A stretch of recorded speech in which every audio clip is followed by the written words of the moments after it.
My name is Eric Praskins, and this is my wife, Michelle. Hi.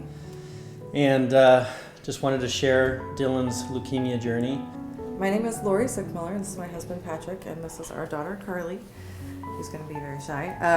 Carly was diagnosed just a little over 2 years ago with acute lymphoblastic leukemia. Hi, I'm Dan Marley, head coach at Grand Canyon University. In 1964, the survival rate for children with ALL was approximately 3%. Now it's over 90%. In 2009, we were expecting and we were excited to have a baby boy, and everything was going great until about 8 weeks old. We noticed that he had some bruising and he turned a little pale, so we decided to take him to an urgent care. She has a fever of like 104, and I just was really uncomfortable with that, so I called her pediatrician and they said, well, bring her in right away. And so while we were at the pediatrician's office, she said she wanted to order blood work and get it back really fast. So, and on my way out of the door, so she sent us to a lab, and on the way out, she kind of grabbed me and said, she's got some bruising and a really high fever, and this could be something more than just a normal virus.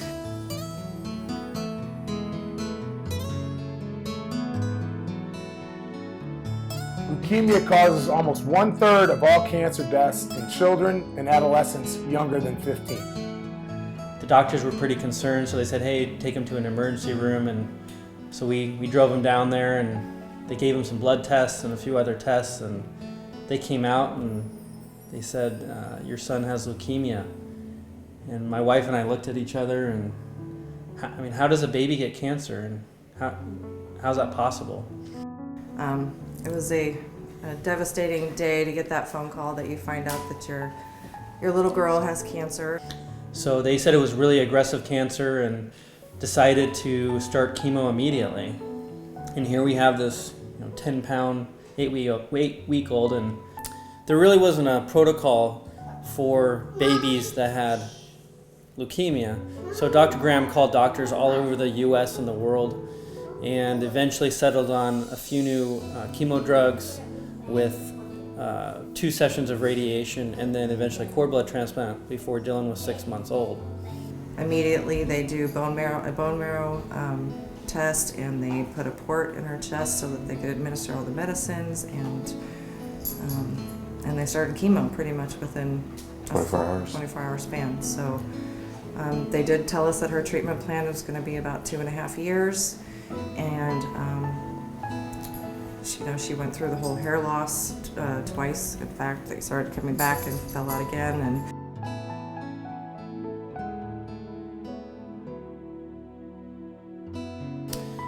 I remember sleepless nights of Dylan being on oxygen and with fevers, with us trying to keep cool towels on him to keep those fevers down. And I also remember my wife giving 15 different types of medication, including anti-rejection medicines. And that was one of the hardest parts, is just watching Dylan go through that struggle. Fast forward 5 years, and we just were able to celebrate 5 years of Dylan being in remission, cancer-free, which is amazing. And 5 years is kind of that magic number in terms of which the doctors don't think that the cancer will ever come back.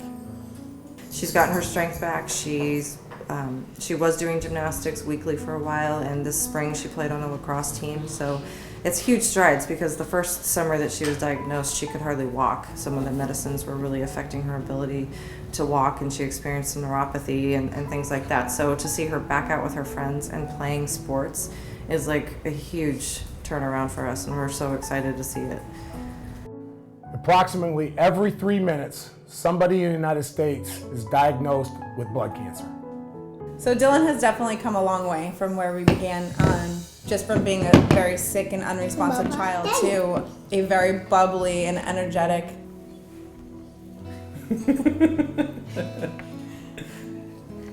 He's always happy, and that's what is one of the biggest blessings to us, and I think that had a lot to do with how he healed through everything. He's just always happy and always funny and doing hilarious things.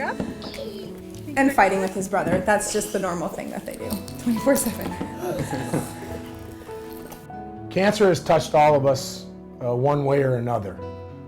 Children are our future, and anything that we can do to cure this disease and stop one child from getting cancer or curing a child from cancer helps. So please, anything you can do to help is greatly appreciated, and let's all chip in to cure this terrible disease. Thank you.